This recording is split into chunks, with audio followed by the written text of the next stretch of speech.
훈수도는 여권 잠룡들, 홍준표 시장은 김기현을 때리고요. 유승민 전 대표는 사당화를 했다. 그리고 윤 대통령의 책임론을 제기를 했습니다. 네, 일단 뭐 홍준표 시장이 김기현 대표를 때리는 건 저희가 앞서서도 봤죠. 그런데 유승민 전 의원도 여기 같이 볼까요? 지금 당을 사당화시켰다라고 윤 대통령을 지금 때린다는 건데 여기 보면 대통령이 수단 방법을 가리지 않고 당을 1인 지배를 하고 있다. 그 책임도 느껴야 된다라고 저희 MBN에 나와서 이 얘기를 했었습니다. 네, 유승민 전 대표. 그런데 유승민 전 대표, 윤 대통령 때리기는 뭐 사실 지난 대선 경선 때부터 쭉 있어 왔었던 거긴 합니다만 홍 시장에 대해서도 또 한마디를 했더라고요. 그 얘기 같이 들어보고 오시죠. 저는 제가 잘못이 있으면 윤석열 대통령한테 쓴소리를 제가 직접 합니다. 홍 시장께서도 이 모든 이 잘못의 책임은 대통령한테 있기 때문에 네. 할 말이 있으면 대통령한테 직접 하시고 네. 김기현 대표야 어떻게 보면 지금 굉장히 입장이 난처한 사람 아닙니까? 네, 네. 대통령 말 들으라고 뽑아준 사람인데 네. 그래서 홍 시장께서도 좀 뭐라 그럴까요? 강한 사람한테 약하고 약한 사람한테 강한 그건 좀 고치시면 좋겠습니다. 네, 지금 홍 시장한테 조언을 했습니다. 강약 약간 고치십시오라고 지금 얘기를 했는데 주원규 의원님. 네. 유승민 전 의원 얘기는 최종 책임자는 윤 대통령인데 왜 자꾸 난처하게 김기현만 때립니까? 라고 오히려 약간 홍 시장을 쓴소리를 했습니다. 어떻게 보세요? 견제구인가요? 예, 견제고일 수 있고요. 조금 과도한 느낌이 있을 수도 일리가 있는 게 홍준표 시장께서 사실은 사안에 따라서 이야기나 어젠다가 좀 바뀌는 그런 모습을 많이 보이셨고요.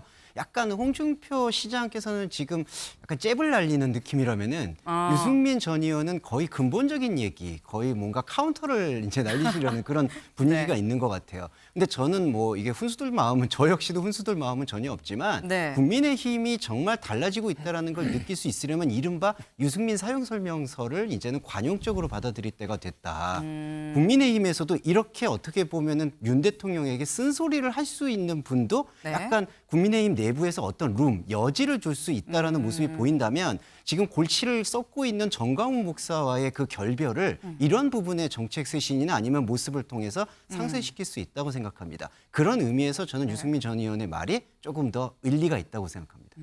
이상식 실장님. 네. 아니 아까 자꾸 이렇게 말씀을 하시려고 해서 무슨 말씀하시려고 했을까요? 아니요. 저는 지금 홍준표나 유승민 또는 이제 나중에 보면 오세훈, 원희룡 이런 분들이 서로 이제 뭐 별로 크게 중요하지 않은 문제를 가지고 서로 이게 싸우기도 하고 견제도 하고 하지 않습니까? 네. 저는 이게 지금 총선 또는 대선을 앞두고 여야 이제 잠룡들이 이제 원심력이 작용한다. 이제 집권 여당으로부터 조금씩 지금 대통령의 권력으로부터 좀 거리를 두고 조금 원심력을 이제 일으켜 가지고 자기의 어떤 존재감을 부각시키는 그런 걸로 봅니다. 지금 윤석열 대통령의 지지도가 낮아지고 있고 네. 민심이 자꾸 이반되고 있으니까 이 기회를 봐서 이제 잠룡들이 적극적으로 조금 남았긴 하지만 지금 차기 총선 네. 더 나아가서는 대선에 자신들이 입지를 마련하려고 하는 것이 아닌가 그렇게 생각이 됩니다. 네, 지금 말씀 중에 나왔습니다. 홍준표, 유승민만 있느냐 잠룡이 아닙니다. 다음 기사 같이 볼까요?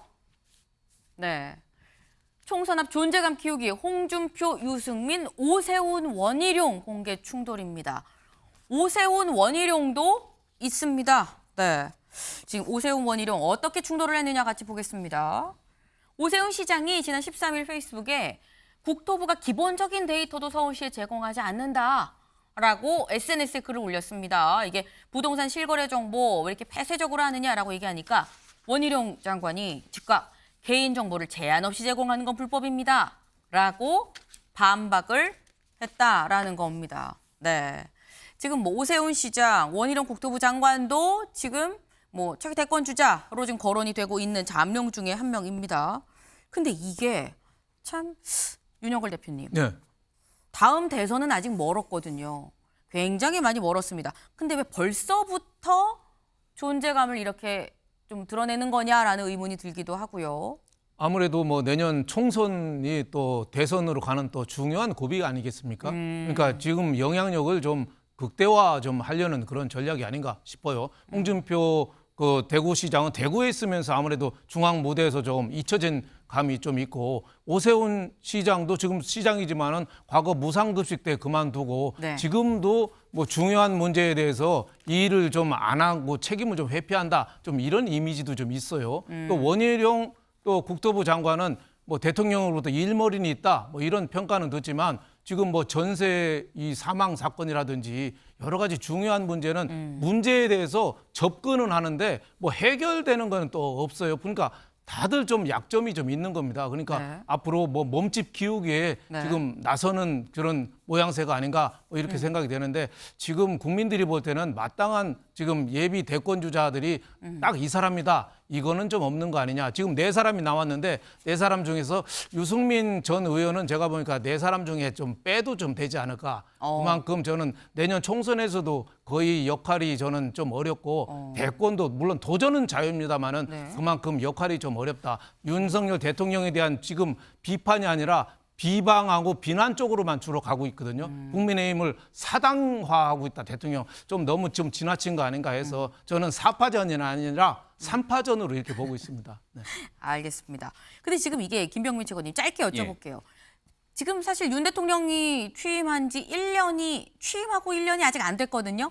근데 여권 잠룡 주자들이 이렇게 움직이는 거 윤 대통령 입장에서 에헴 할 수도 있는 부분 아닙니까? 근데 잠룡이라고 말씀을 주십니다만 다 네. 의미 있는 분들이죠.